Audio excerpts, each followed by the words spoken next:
नमस्कार दोस्तों, मैं धर्मेंद्र पांडे आप सभी का आपके YouTube चैनल कंप्यूटर स्कॉलर्स में एक बार फिर बहुत बहुत स्वागत करता हूं। दोस्तों, आज के ट्यूटोरियल में हम लोग टेबल में कॉलम और रो को इंसर्ट करना और उन्हें डिलीट करना सीखेंगे। तो आप ट्यूटोरियल को बिना स्किप किए लास्ट तक जरूर देखिएगा, क्योंकि यह आपके बहुत काम आने वाला है। तो चलिए ट्यूटोरियल शुरू करते हैं।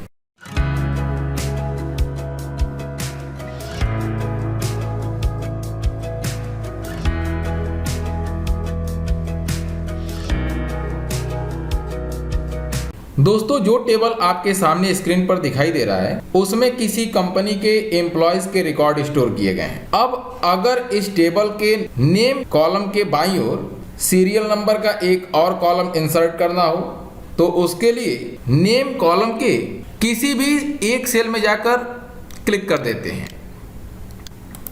तो आप देख सकते हैं कि यहाँ पर उस सेल में एक इंसर्शन पॉइंट प्रदर्शित होने लगा है। अब इस कॉलम के बाईं ओर अगर आपको नया कॉलम इंसर्ट करना हो तो उसके लिए आप देख सकते हैं कि यहाँ पर डिजाइन और लेआउट नाम से दो कॉन्टेक्सचुअल टैब ओपन हो चुके हैं।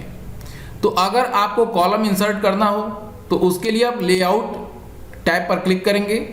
उसके बाद रोज एंड कॉलम्स ग्रुप के भीतर आपको यहाँ पर कुछ कमांड्स दिखाई दे रहे हैं। इनमें से इंसर्ट लेफ्ट और इंसर्ट राइट, यहाँ पर आपको बाईं ओर कॉलम इंसर्ट करना है तो आप इंसर्ट लेफ्ट बटन पर क्लिक कर देंगे। आप देख सकते हैं कि एक नया कॉलम सेलेक्टेड कॉलम के बाईं ओर जुड़ चुका है। ठीक इसी तरह अगर आप किसी कॉलम के दाहिनी ओर एक नया कॉलम इंसर्ट करना चाहते हैं तो उसके लिए उस कॉलम के किसी सेल में जाकर क्लिक कर दीजिए। उसके बाद लेआउट टैब मेनू के रोज एंड कॉलम्स ग्रुप के भीतर जाकर इंसर्ट राइट बटन पर क्लिक कर देंगे। तो आप देख सकते हैं कि यहाँ पर एक नया कॉलम इंसर्ट हो चुका है। तो इस तरह से आप किसी कॉलम के बाईं ओर या फिर दाहिनी ओर कभी भी चाहें तो आप कॉलम इंसर्ट कर सकते हैं। दोस्तों, अब हम सीखेंगे कि कैसे टेबल में रो इंसर्ट किया जाता है। दोस्तों, आप ये पहले ही जान चुके हैं कि अगर टेबल के अंत में कोई नया रो जोड़ना हो तो उसके लिए टेबल के अंतिम सेल में जाकर और टैब की को प्रेस कर देते हैं तो एक नीचे की ओर नया रो इंसर्ट हो जाता है। लेकिन कभी कभी ऐसा होता है कि हमें टेबल के बीच में किसी रो के ऊपर या नीचे हमको नया रो इंसर्ट करने की आवश्यकता हो सकती है। उदाहरण के लिए यदि हम 4 नंबर रो के ऊपर कोई नया रो इंसर्ट करना चाहते हैं तो उसके लिए इस रो के किसी सेल में आप ये सेलेक्ट भी कर सकते हैं, लेकिन इतनी आवश्यकता नहीं होती है। आप इस रो के किसी सेल में आप क्लिक कर दीजिए, वहां पर एक इंसर्शन पॉइंट आ जाएगा, आप देख सकते हैं। उसके बाद लेआउट टैब के ही रोज एंड कॉलम्स ग्रुप के भीतर इंसर्ट एबव कमांड पर क्लिक कर देंगे। आप देख सकते हैं कि इस सेलेक्टेड रो के ऊपर एक नया रो इंसर्ट हो चुका है।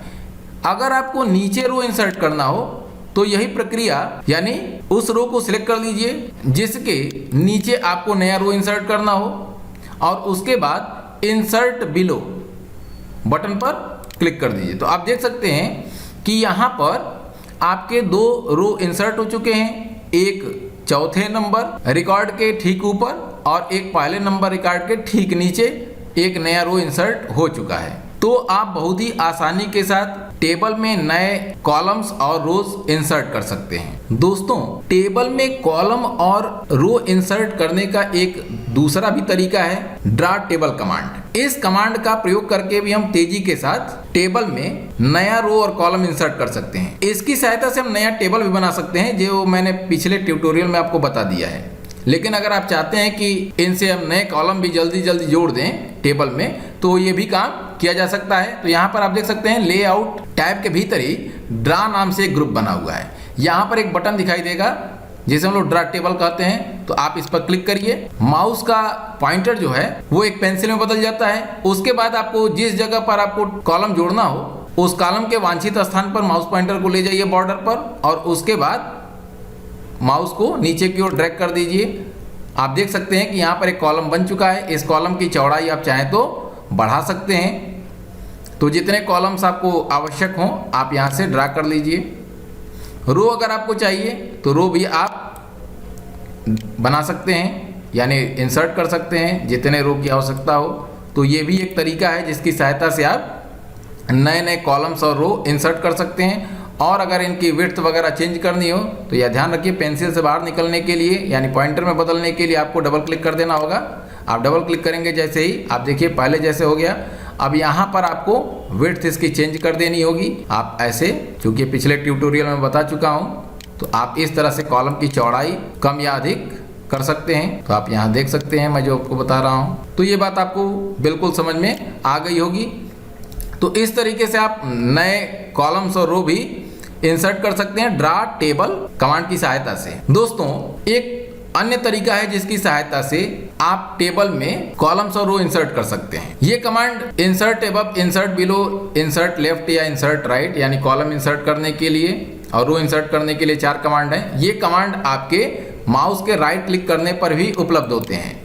आप किसी जगह पर जाइए और माउस का राइट बटन क्लिक करिए। यहाँ पर आपको शॉर्टकट मेनू में इंसर्ट ग्रुप मेनू दिखाई देगी। यहाँ पर आप देख सकते हैं insert column to the left, insert column to the right, insert rows above, insert rows below. आप यहाँ पर आप देख सकते हैं कि वही कमांड्स हैं जो आप रोज एंड कॉलम्स ग्रुप में देख रहे हैं। तो इनकी सहायता से भी आप नए कॉलम्स और रोज इंसर्ट कर सकते हैं।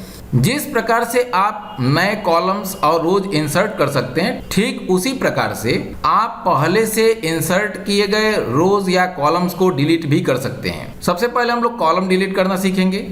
तो कॉलम डिलीट करने के लिए हमको इस टेबल में एड्रेस नाम से ये जो कॉलम है इसे डिलीट कर देना है, इसकी आवश्यकता नहीं है। तो हम इसे सिलेक्ट कर देंगे, यानी इस कॉलम के किसी सेल में जाकर क्लिक कर दीजिए। उसके बाद लेआउट टैब रिबन के रोज एंड कॉलम्स ग्रुप के भीतर आपको डिलीट एक बटन दिखाई देगा। इस बटन पर क्लिक करिए। यहाँ पर आपको दिखाई दे रहा है डिलीट सेल। अगर आपको किसी सेल को डिलीट करना हो तो आप इस कमांड को चूज कर सकते हैं। कॉलम डिलीट करने के लिए डिलीट कॉलम्स कमांड पर क्लिक कर दीजिए। देखिए आपके सामने ये एड्रेस वाला जो कॉलम था वो डिलीट हो चुका है। इसी तरीके से अगर आपको रो डिलीट करना हो तो जिस रो को आपको डिलीट करना हो उस रो के किसी भी सेल में जाकर क्लिक कर दीजिए। ये ध्यान रखना है कि यहाँ से लेकर यहाँ तक पूरा कॉलम है और ये पूरा एक रो माना जाता है, और जो बॉक्सेस दिखाई दे रहे हैं वो एक सेल है। तो आप इनमें से किसी एक सेल में जाइए। जैसे ये खाली सेल है, मैं इसे ही डिलीट कर रहा हूँ, इसमें डेटा नहीं है। उसके बाद वही प्रक्रिया, आप इस डिलीट पर जाएंगे और डिलीट कॉलम्स की जगह पर आप डिलीट रोज कमांड का चुनाव कर लेंगे। तो आप देख सकते हैं कि यहाँ से ये रो क्या हो गया, डिलीट हो गया। अगर आप एक से अधिक रोज या कॉलम्स डिलीट करना चाहते हैं तो उसके लिए आप उतने सेल्स को सिलेक्ट कर लीजिए। जैसे कि मैं यहाँ पर दोनों रोज को डिलीट करना चाहता हूँ, तो मैंने इन 2 सेलों को एक साथ सिलेक्ट कर लिया। उसके बाद डिलीट पर ही जाके डिलीट रोज कमांड का चुनाव मैं करूंगा, जिससे कि ये दोनों रोज डिलीट हो जाएंगे। आप देख सकते हैं बड़ी आसानी के साथ ये काम किया जा सकता है। तो आज के लिए इतना ही। अगले ट्यूटोरियल में टेबल के लिए ही कुछ और जरूरी कमांड्स के साथ मैं आपके सामने उपस्थित होऊंगा। तब तक के लिए नमस्कार।